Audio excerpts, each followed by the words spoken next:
اور ہے نا چھوتے ہوئے ڈر لگتا ہے.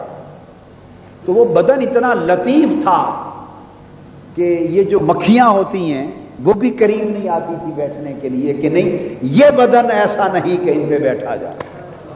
ہر جگہ بیٹھتی تھی مگر اس بدن پہ بیٹھنے اور چھونے کی ضرورت نہیں کرتی تھی. بھئی اتنی سمجھ تو مکھیوں کو بھی تھی اور وہ سمجھ آج کے انسانوں کو بھی نہیں ہے. ہائے اتنی سمجھ تو اس دور کی مکھیوں کو بھی تھی کہ یہ بدن عام بدن نہیں ہے, یہ بدن عام بدن نہیں ہے, اس کو نہیں چھونا, اس کو نہیں چھونا. تو ہوائیں فضائیں معطر ہو جاتی تھی, سایہ بدن کا پڑتا نہیں تھا, خوشبو اور مہک آتی رہتی تھی. تو بدن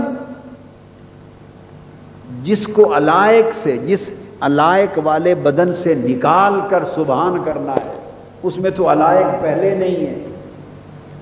اور ایک بشری تقاضا اور انسانی زندگی کا جو پروسیس ہے, تقاضا ہے, اس کے تحت جو فضلات طیبات آتے تھے وہ پاک اور صاف آ جاتے تھے, اور وہ زمین پہ نہیں رہتے تھے. جو ہی فضلات طیبات آتے تو زمین کھول کے ان کو نکل جاتی اور وہاں خوشبو آتی, وہاں سے خوشبو آتی.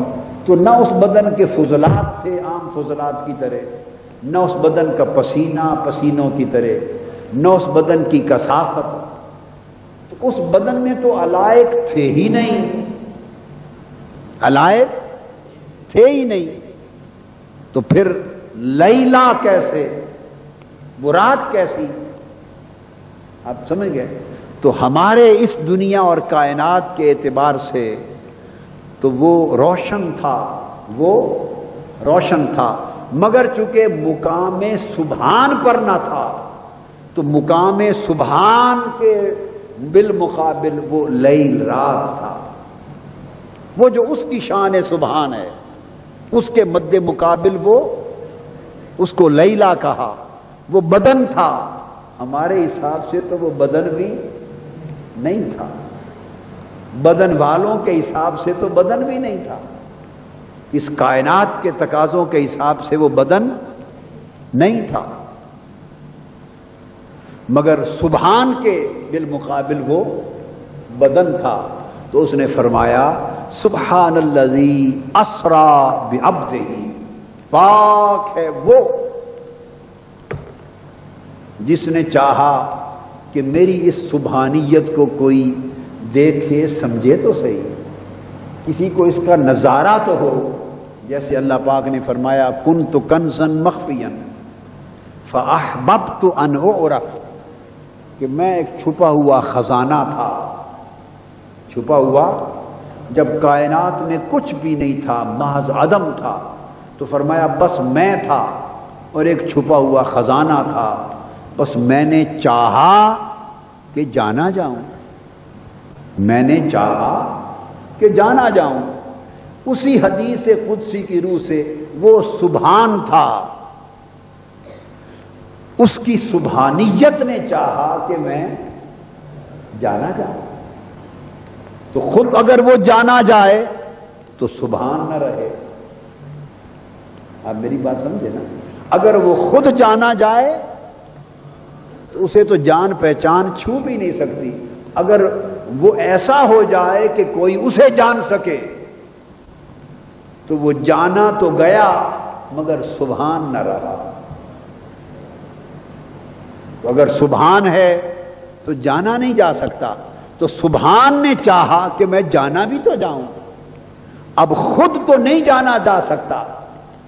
تو فرمایا کہ میں نے کسی کو چنا, اپنے بندہ خاص کو, محبوب کو چنا, دنیا کے اعتبار سے چنا اس کو, اور اس کے اندر دو خوبیاں جمع کر دی, دو خوبیاں جمع کر دی. اس کو برزخ بنا دیا, اس کو برزخ بنا دیا کہ ادھر اس کو بدن دے دیا, ادھر اس کو بدن دے دیا جسے جانا جا سکے, جسے دیکھا جا سکے. ادھر اس کو ایک ہستی دے دی، ایک شخصیت دے دی، ایک وجود دے دیا، ایک ایسی ذات بشریت کے لبادے میں ایک ایسی بنا دی جسے جانا جا سکے، جسے دیکھا جا سکے، جسے سمجھا جا سکے۔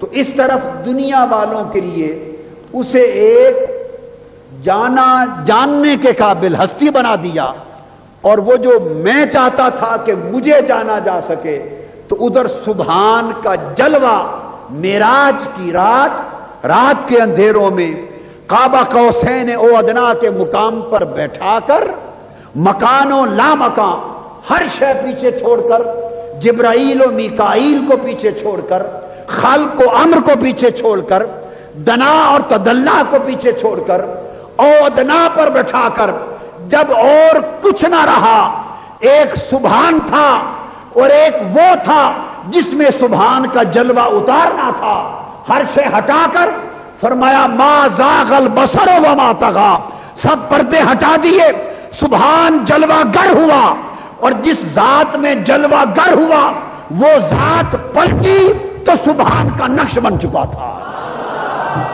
سبحان کا عکس بن چکا تھا، سبحان کا نظارہ ہو گیا تھا۔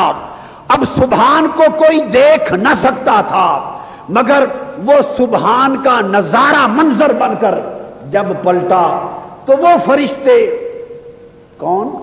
وہ فرشتے جو اس کی تجلیات کو دیکھا کرتے تھے، اس کے انوار کو دیکھا کرتے تھے، اور جو اس کا کلام سنتے تھے، اس کے امر سنتے تھے، اس کے امر کی تدبیر کرتے تھے، نوکری کرتے تھے، حکم بجا لاتے تھے، اور آرزو میں رہتے تھے کہ تیری بات سنتے ہیں، کبھی تجھے دیکھے تو صحیح کہ تو ہے کون، تیرا کلام سنتے ہیں، کبھی تجھے تک بھی تو سکے، تیرا حکم مانتے ہیں حاکم، مگر آج تک دیکھا نہیں کہ حکم دینے والا تو ہے کون، تیری نوکری کرتے رہتے ہیں، مدبرات الامر ہیں، مگر معلوم نہیں کہ امر دینے والا ہے کون۔